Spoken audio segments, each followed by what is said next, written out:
জাফরাবাদে বাবা ছেলে খুনের ঘটনায় এবার পুলিশের জালে আরো এক সন্দেহভাজন। হাওড়ার ডোমজুর থেকে অভিযুক্তকে গ্রেপ্তার করেছে বিশেষ তদন্তকারীর দল বা সিট। শনিবার রাতে অভিযুক্তকে গ্রেপ্তার করেছে পুলিশ। এখনো পর্যন্ত মুর্শিদাবাদের এই জোড়া হত্যাকাণ্ডে ধৃতের সংখ্যা বেড়ে দাঁড়ালো ৫। পুলিশ সূত্রে জানা গিয়েছে ধৃতের নাম ফেকারুল শেখ, শামশেরগঞ্জের শুলিতলার এলাকার বাসিন্দা সে। ধৃত যুবক পেশায় রাজমিস্ত্রি। ঘটনার পর থেকে সিসিটিভি ফুটেজে গ্রেপ্তার হওয়া অভিযুক্তদের জিজ্ঞাসাবাদ করে ফেকারুলের সন্ধান পান তদন্তকারীরা। উল্লেখ্য, নয়া ওয়াকফ আইনের প্রতিবাদে ভয়াবহ হিংসা ছড়ায় মুর্শিদাবাদের এই অশান্তিতে 12ই এপ্রিল জাফরাবাদের বাবা ছেলে খুন হন। হরগোবিন্দ দাস ও চন্দন দাসকে বাড়ি থেকে টেনে নিয়ে গিয়ে খুনের অভিযোগ ওঠে একদল দুষ্কৃতীর বিরুদ্ধে। ঘটনার তদন্তের জন্য সিট গঠন করে রাজ্য। প্রথমে গ্রেপ্তার হয় কালু নাদাব ও দিলদার নাদাব নামে দুই ভাই, পরে আরো একজনকে গ্রেপ্তার করে পুলিশ। তারপরে উত্তর দিনাজপুরের চোপড়া থেকে অন্যতম মূল চক্রী জিয়াউল শেখকে গ্রেপ্তার করা হয়। এবার পুলিশের জালে আরো এক অভিযুক্ত।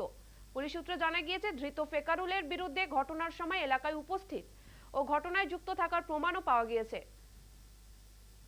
আমাদের সঙ্গে এই মুহূর্তে আছে আমাদের প্রতিনিধি অর্পণ সিংহ। অর্পণ, তুমি শুনতে পাচ্ছ?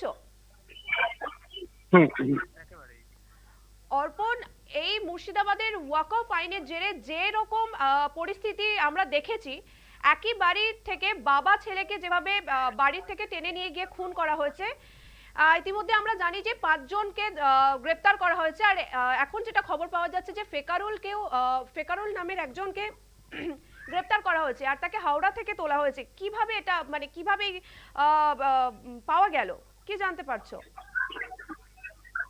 দেখো, একেবারে তুমি যেটা জানো যেটা সেই ঘটনায় কিন্তু গতকাল রাত্রে ডোমজুরের চুনিরমাঠ এলাকা থেকে ওই শেখারুল নামে যে যুবক, যে নাম উঠে আসছে ফেকারুল শেখ, সেই তাকে কিন্তু গ্রেপ্তার করে নিয়ে যাওয়া হয়।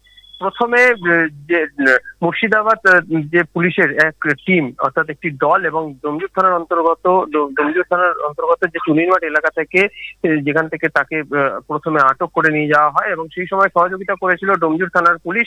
এবং পাশাপাশি তুমি জানো যে যেখানে ওই মুর্শিদাবাদের এই ঘটনার পর থেকেই তিনি কিন্তু পলাতক ছিলেন, অর্থাৎ এই সেই যুবকের নাম পরবর্তীতে যেটা জানা যায় পুলিশ সূত্রে, যেটা আমরা খবর পাই, যে ফেকারুল শেখ। এবং ফেকারুল শেখ তিনি হাওড়ার জালান কমপ্লেক্সে, ডোমজুর থানার অন্তর্গত জালান কমপ্লেক্সে তিনি একটি কর্মরত, তিনি চিন্তা ভাবনা তার ছিল, তিনি কর্মক্ষেত্রে কিন্তু তিনি ছিলেন। এবং সেই মতোই গতকাল তাকে যখন পুলিশ আধিকারিকরা এই খবর পায়, তাকে কিন্তু গ্রেপ্তার করে নিয়ে যাওয়া হয়। এবং এখন দেখার বিষয় যে ফেকারুল শেখের কাছ থেকে নতুন কি তথ্য উঠে আসে।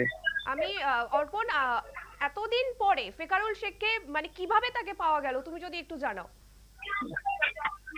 দেখো, প্রথম দিনের ঘটনার পর থেকেই কিন্তু পুলিশের কাছে যে তথ্য তারা সংগ্রহ করতে পেরেছিলেন, এবং সেই তথ্যের ভিত্তিতেই একের পর এক কিন্তু নাম জড়িয়ে এসেছিল, এবং সেই নামের পরে এই ফেকারুল শেখের নাম জড়িয়ে আসে। এবং সেই ফেকারুল শেখ যে তিনি মুর্শিদাবাদ থেকে পালিয়ে এসে তিনি হাওড়ার যে ডোমজুর থানার অন্তর্গত চুনিরমাঠ এলাকায় তিনি বসতি স্থাপন একটা চিন্তা ভাবনা ছিল তার, এবং সেখানেই তিনি ছিলেন।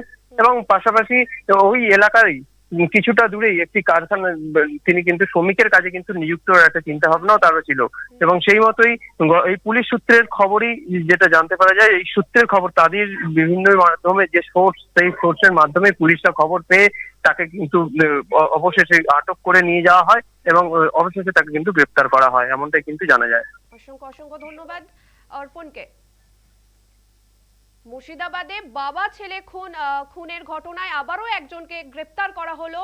ফেকারুল শেখ নামে একজনকে আবারও গ্রেপ্তার করলো পুলিশ।